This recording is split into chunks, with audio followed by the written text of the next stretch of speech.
All right, welcome to this edition of Behind the Scenes. I'm BJ Lisko here at Youngstown Studio, filling in this week for Joe Danyi. And with us, we got Jonah Karzmer from the bunker. Jonah, thanks for coming down. BJ, thanks for having me. Yeah, so give us a little bit of a background on the bunker and kind of how it got started. Yeah, well, how long do we have? It's it's an indoor golf facility and restaurant in the Southern Park Mall in Boardman. So we've been open for about 2 years now, and it's been a process. I think we started talking in 2019 with Washington Prime, who owns the mall. They were redeveloping that whole kind of end where Sears used to be. They took that out, put in some outdoor fields, and then COVID hit, so we were kind of close to a deal. COVID hit and kind of threw some wrenches into things, but we ended up signing, I think, with them in 2021 and got open in 2022. So it's the old Jillian's, 38,000 square feet. We've got 2 different bars in there, 3 dining rooms, 3 private rooms, 10 simulators, a new pool hall in the back, and a patio that we're hopefully going to expand on this summer. So talk about your background a little bit in golf. I know you went to you played golf at Kent State, but yeah, I mean, kind of what initially drew you to the game, and yeah, just give a little bit of your story with it. Sure. Well, I grew up playing in Boardman, so I ended up junior golf was all my family played, so I was very lucky. My parents played, my grandparents played, so I just thankfully got to grow up around the game, was exposed to it, and really learned just naturally from my family that I got to play with all the time. Ended up playing at Boardman High School. From there, went and played 2 years at Kent State University. So we were, my freshman year, I ended up making the traveling team, and very cool experience. We set a school record, became a 9th at the NCAA championships that year, and played with Ben Curtis, who won the British Open. John Mills is now the Kent State golf coach, took over for our old coach Herb Page.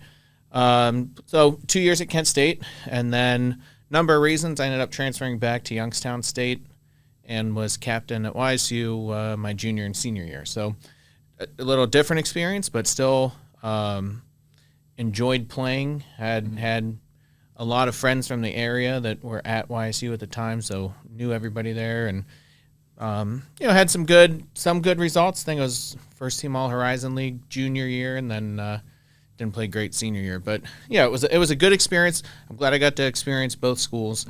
And then after graduating with an accounting degree, I turned professional for a little while to run a new public course in town, and then ended up working for a year at what was Fond du Lac Country Club, now the Lake Club, since Mr. Moransky and his family bought it. So have always been involved with local golf. I ended up writing a golf column for the Vindicator for 7 or 8 years. Helped Todd Franco kind of spearhead the Greatest Golfer of the Valley tournament.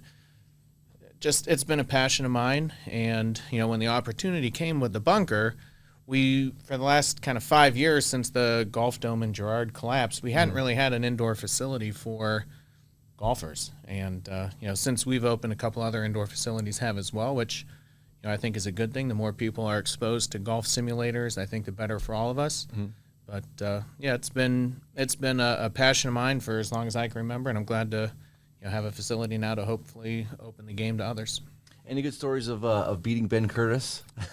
Well, I mean, the major winner, right? Yeah, a couple I know. I like stories. to we had a lot of fun together. Between the two of us, we won a major, 4 PGA Tour events, and 10 club championships. So I'm not saying who's who. I don't know, to be honest, that I ever beat Ben head-to-head in a college tournament for the 3 days. College tournaments then were 54 holes. I had a couple good rounds my freshman year at Ohio State, which was Coach Brown, notoriously one of the hardest courses that we would play all year, the Scarlet down in Columbus. My final round, I shot even par 1 under, which at that time was the lowest round of the day. So I beat Ben, and Luke Donald was there and some other tour players. But I don't think I ever got Ben in an actual 54-hole tournament. He was the number 1 ranked amateur in the world when we were playing. So he was, it was kind of a shock when he won the British Open, but he was definitely a well-known amateur. Anytime you get to number 1 in the world at anything, you're pretty good. Yeah. I was lucky to get to play with him. I don't have great stories of beating him, but I was a smart freshman, and I paired up with him a lot. So him and I would challenge. We took on a lot of people. Nice. So we're going to get into video footage here of the bunker in a little bit, but kind of describe a little bit kind kind of the upkeep and sort of the management of the bunker. I mean, obviously you have the simulators. Kind of what all goes into making sure that those kind of run smoothly, and but if you could describe that just a little bit. Yeah, no, good question. The technology is so far beyond my understanding, right? That it's wonderful when it works, and it's frustrating when things go wrong because I don't know how to fix them. So I spend a lot of time, more time than I'd like, on hold or on with tech support. So the technology, they're 4-camera units. They're overhead mounted, 10.5 feet up, whatever it is, and they read everything from the ground. So somehow, I mean, it's still amazing to me how it works, but at impact, those cameras are able to read so much data from the ball that it accurately measures, the entire shot, ball flight and trajectory and spin rate backwards and left to right spin, hook. But I think more so than that, from an operation standpoint, there are some challenges there trying to figure out exactly how we properly book the bays. You don't want it to be kind of a free-for-all and people show up and then they can't get on the bay, or if you show up for a 1 o'clock appointment or 1 o'clock tee time, it's been a big focus of mine since we've opened that your bay's ready for you at 1 o'clock. And I think trying to manage that from the beginning, we've changed a little bit we have buffer time. So if you book from 1 to 2, the next tee time originally wasn't available until 2:30. And then we kind of fine-tuned it. We got it down to 2:15. And so there's little things that hopefully the customers that come in never really notice, but hopefully those things work correctly so that when the customer comes in, there's a clean bay for them at the right time, for the right amount of time. We're not rushing them on the back end.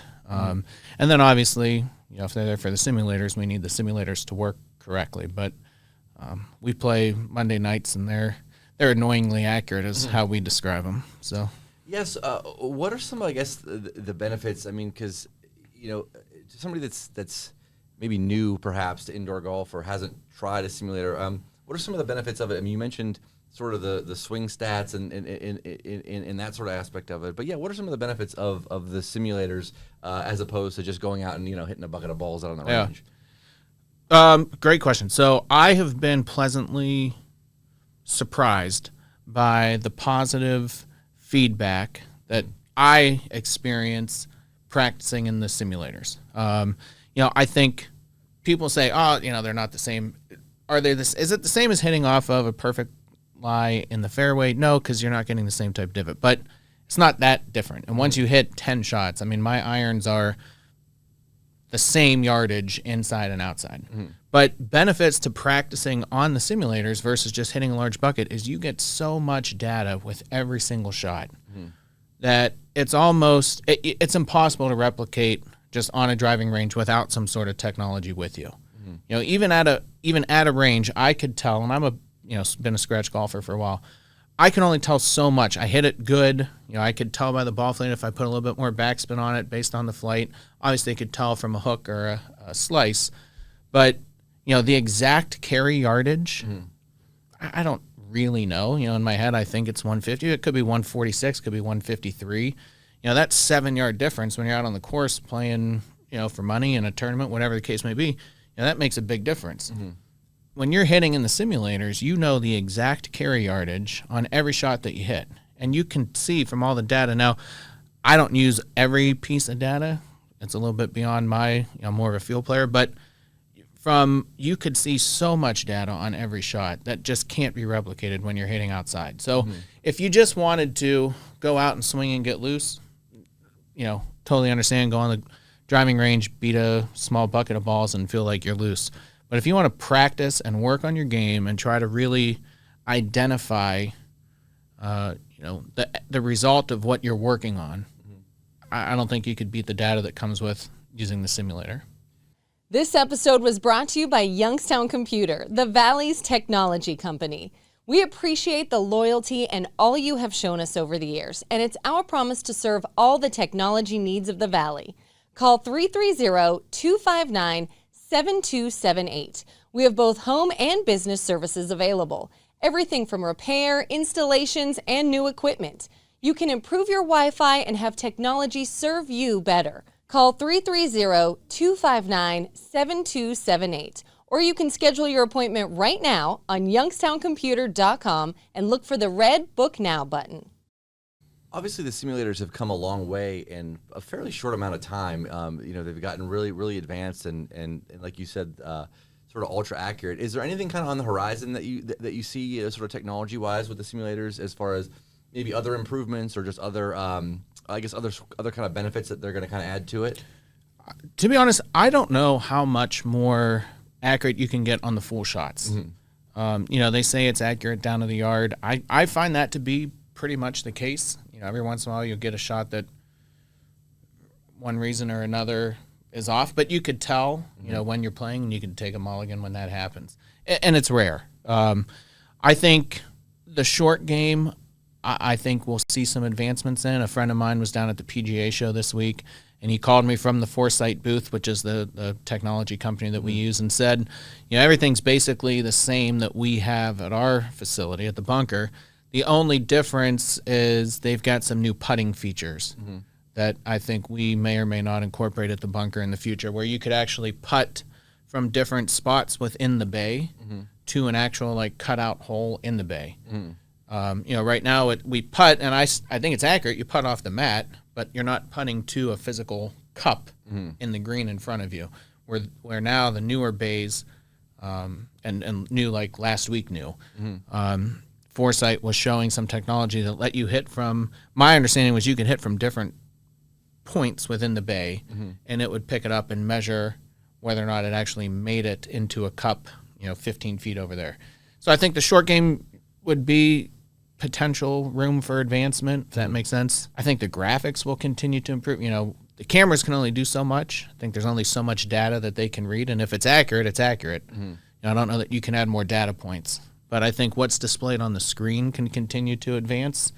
Who knows? A couple years from now, we may be doing it with glasses on that you feel like you're, standing on number 7 at Pebble Beach. So, for the average golfer that goes out and is trying a simulator for the first time, what's sort of the learning curve? What can they kind of expect, sort of difference-wise? But yeah, if you could speak to that a little bit. Yeah. Look, I think the biggest thing at the end of the day is how far you hit the ball. Most people don't know how far they carry the golf ball. And when you come into the simulators, it's based off of a carry yardage. So if you've got a 150-yard shot and you need to carry it 146 on the simulator, you've got to carry that ball 146. If you hit a 9-iron that carries 120, in the summertime at Mill Creek or at the Lake Club or Reserve, it might fly 120 and bounce and then climb up the green and roll out to 144. It's not going to happen on the simulator. It's going to be based more off of carry yardage than roll after landing.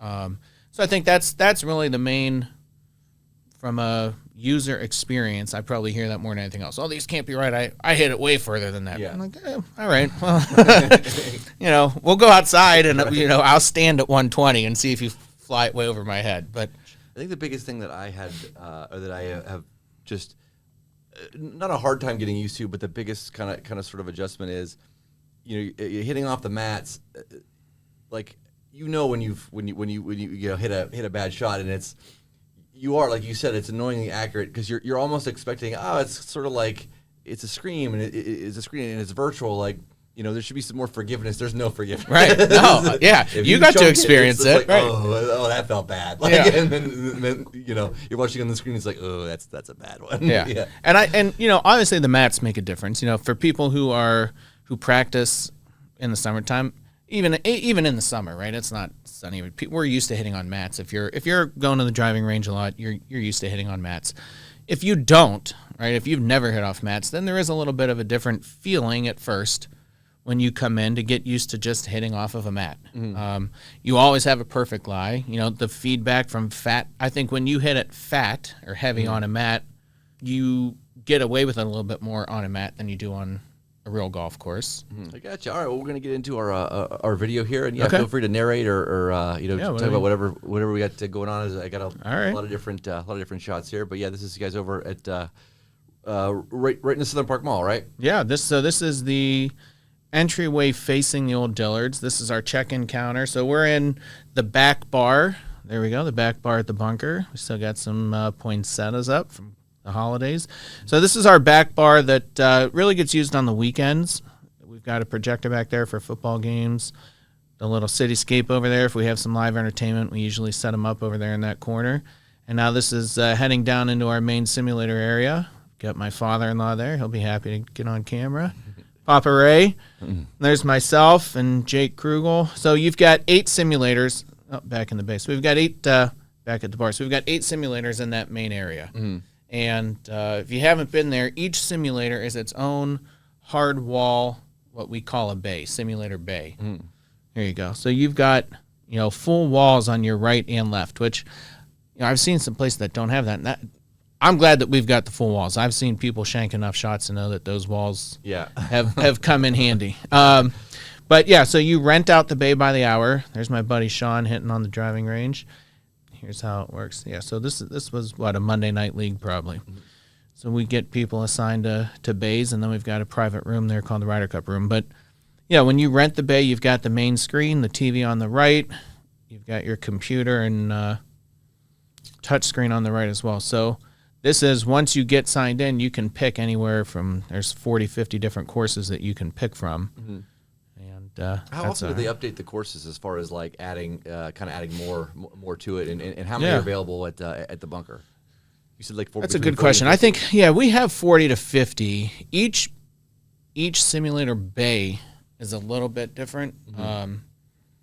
We upgraded, which doesn't really make a ton of sense. We had X number of courses, and then when we upgraded, the new software didn't have all those courses, had some newer courses, so we're kind of trying to equal them all out to be the same in each bay. But yeah, there's 40 to 50 courses that you can pick from, and there are real golf courses that you see from the PGA Tour, like Oakmont and Pebble Beach and Marion and Harbortown, and then there are lesser known real courses. So Foresight will go around and contract with country clubs or public courses across the country and actually, whatever the right term is, topographically lay out the course, and it becomes available for license. And then there are probably 5 to 10 made-up courses that are a little bit more challenging and something that you wouldn't build in real life, but it's kind of fun to mess around with in a 2-man scramble.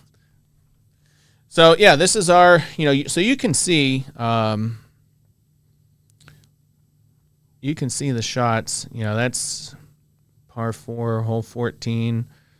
Looks like Marco Simone. So that's where they just had the Ryder Cup. So you're just setting the ball down, hitting, and then there you go. As soon as it hits the screen, it takes off. And oh boy, put me on the spot here. Here's my putter. I'm going to guess this is a miss, but can't stand watching me on camera. Oh, wait a minute. Oh, DJ is nice. Set me up there with a make. Chase, one of our guys from Ursuline. And, I think hopefully we do a better job this year at getting the high school kids in. Obviously we're seasonal, right? We're busier in the wintertime than we are in the summertime. The high school golfers are getting ready for their golf season all summer because their high school golf is in the fall. So, I got to reach out to the coaches. But if there's any coaches out there that see this, get in touch with me because we'd love to have the kids, have access to the simulators in the summertime. Here's Chad. Chad's like, he claims to be a 2 or a 4 handicap, but he shoots like 4 under par every week. So I think throw him under the bus here as he strikes it right next to the hole. But I mean, if it's, at the end of the day, if you're a golfer in Northeast Ohio, it's not something that you need to come out and do, weekly even. But if you like golf and you're kind of stuck inside for 3 or 4 months, I do think it's worth coming out and spending a couple hours on the simulator. You really, it's accurate. Even if you don't want to play 9 holes and try to keep score, you could just swing, go to the range, see some actual feedback. And folks can rent these bays, like during like big games too, or the Masters, or that sort of thing. Like so if they want to play and watch at the same time, and absolutely, that's one of the things that we're trying to figure out now going into year 3 is when we're busy, when we're not busy, and then how to appropriately price, or what to offer during those non-busy times to incentivize people to come in. And Super Bowl parties, we've done that in the past. I'm sure we'll do that here in a couple weeks. Masters obviously is a huge kind of kickoff to the golf year for everybody. So I'm watching Paul putt there, just outside the gimme range. Now the new software, so if you can see that screen, that circle around it, that's the gimme. We play 6 feet gimmies on Mondays. Look at you. See, it just makes everything. So it's the old software didn't have that circle there. The new software does. So now you can see when you hit your shot, and it's amazing how many times you're like 6 foot 1 inch rolls right up to that circle and doesn't go in. I screwed it up a couple times. Like you're just outside of it. Yeah. Right. So talking about the behind the scenes stuff a little bit, trying to figure out from an operations standpoint what makes sense to us from a facility to kind of offer memberships. And I think that's what we're going to continue to work on in 2024 and make available to the public would be different memberships for different levels of golfers. And based on how often you want to come in and what type of budget you have, hopefully there's something that makes sense for everybody there, whether it be an unlimited 12-month package or maybe it's a discounted summer rate just to give people a break from the heat to come in 2 hours a day. I think we'll have some different options there. So that's a hopefully exciting enhancement that we as a facility can kind of come up with to offer correctly. And you guys host a lot of like company parties and that sort of thing too as well, don't you? Like we do, yeah. We're running out because you have so much space there. Yeah, we have Nancy Sullivan is our director of events, and she kind of coordinates both with Double Bogeys and with us on the bunker side. And Nancy's the best. She's been everybody knows Nancy, and but we do have so you can always call Nancy. You can call the facility at 330-302-2399. Talk to anybody there, and then we have a website which is the Bunker SP for Southern Park, thebunkersp.com, and on the website then we actually have an event tab where you can click and enter your name and info, and somebody will call you back relating to number of people and what you're looking for. But yeah, we have anywhere from the Ryder Cup room is the private room that we saw in this video. It's right in that same area as the main simulator base. You could fit 16 to 20 people in there. We have another private room in the back called the Lake Club Lounge, which has a simulator in it, 4 televisions. You can have your own private bartender back there. And that room can fit up to about 60. And then we do have our private, or we have our public family dining room that we can kind of cordon off, and that would be up to about 120 people. This episode was brought to you by Youngstown Computer, the Valley's technology company. We appreciate the loyalty and all you have shown us over the years, and it's our promise to serve all the technology needs of the Valley. Call 330-259-7278. We have both home and business services available. Everything from repair, installations, and new equipment. You can improve your Wi-Fi and have technology serve you better. Call 330-259-7278. Or you can schedule your appointment right now on youngstowncomputer.com and look for the red Book Now button. And this year, so there's other games I know that soccer players can come play on this. I know you guys have like putt, but yeah. So here's some of the other games here. Right. Yeah. So obviously golf's the main thing, but you've got some fun carnival games here. Sorry, I was talking during the soccer, but all good. There are some other options. So if you don't want to come out and just beat your head against the wall playing Oakmont, you can come out and these carnival games there's a putt ski, here's darts, there's also a balloon pop, there's a bowling alley, and then there's I think like a wall painting thing. But all these games are really designed for non-golfers or younger kids to be able to have something to do.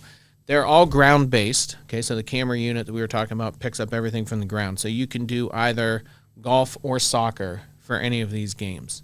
So if you're doing bowling, soccer, for example, you would pick bowling, pick the number of players, whether you want bumpers or not, and then, here you go. So here's putt ski.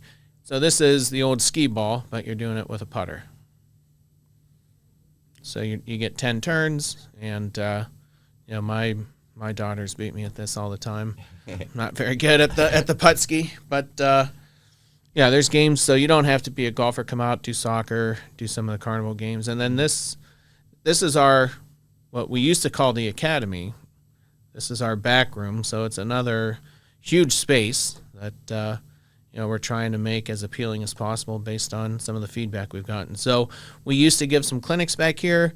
They did a great job with the clinics, but it didn't get used a ton outside of the clinics. So we were approached by Larry, gentleman who has a pool company, about he wants to do some billiards and start some club teams for juniors, and it kind of fit in well with trying to expose people to golf on one side and trying to expose people to billiards on the other. So we've got new pro shop that Larry's setting up there in that back room. I think we have 8 pool tables right now with 3 more coming. I know he's got an air hockey, a couple foosball, I think a claw arcade game for my girls to go crazy on, and I think one of those boxing things to see how hard you can punch. So at the end of the night, you could take out some golf frustration, but or injure yourself. Right? Yeah, please don't do that. No, so I mean we're trying. We're one of one. It's not like we're a franchise.